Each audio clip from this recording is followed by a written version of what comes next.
simply parties, as a way of making enough money to continue living in their family home, although she'd had to take out a substantial second mortgage to get parties off the ground.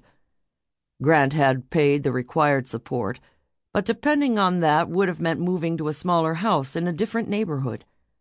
If ever her children needed stability, she knew it was in the period after the divorce. She'd since paid off both mortgages. To Bethanne's astonishment, the business had taken off immediately. She'd started small, with themed birthday parties for children.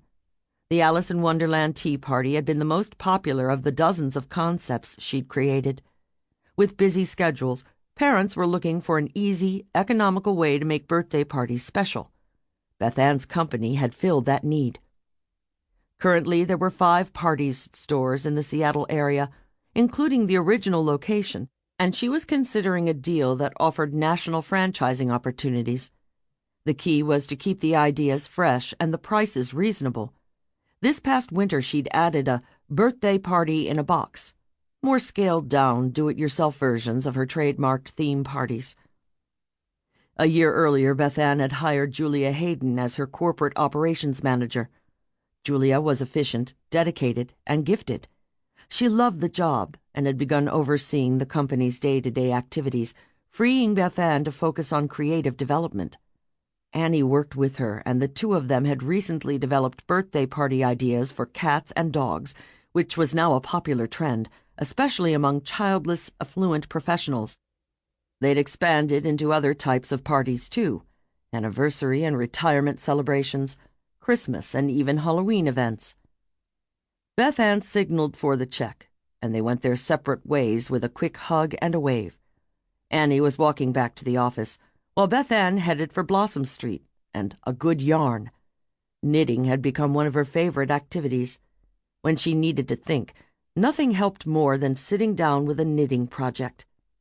She felt a sense of happy anticipation as she parked in front of the yarn store, which was owned by her dear friend Lydia Getz.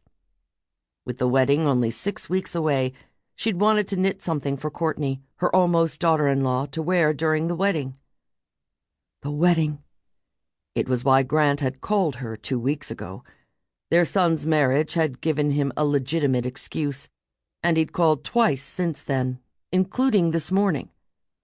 Other than the occasional joint decisions they'd made regarding their children, they'd had little personal contact since the divorce. Then Grant had phoned her with a question about a wedding gift for Andrew and Courtney. He'd been friendly and relaxed, and this week he'd asked her to dinner. Dinner. She and Grant. After 6 years. She'd heard from Annie that his marriage to Tiffany had ended in divorce the previous year, after a brief separation, and felt genuinely sorry for him.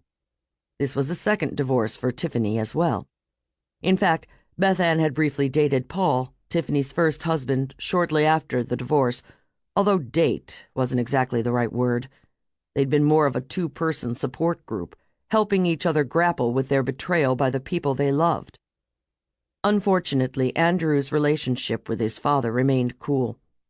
Her son had met his father's desertion with a bitter resolve that only seemed to harden as he grew older.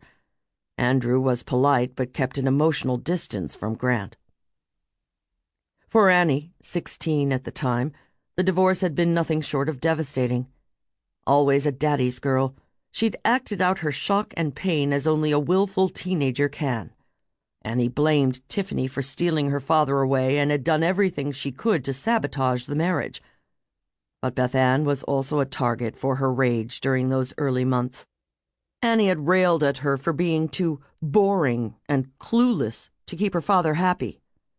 Bethanne had never responded to Annie's accusations about her failures as a wife, afraid to reveal how close to home her words had hit.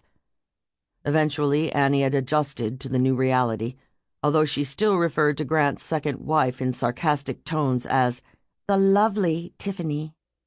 Bethanne thought about her conversation with him that morning. His excuse for calling this time was so flimsy Bethanne couldn't even remember what it was. He'd kept her on the line, relating office gossip as if she was still intimately familiar with the goings-on at his workplace. After several minutes of chatter, he reminded her that she hadn't given him a definite answer regarding his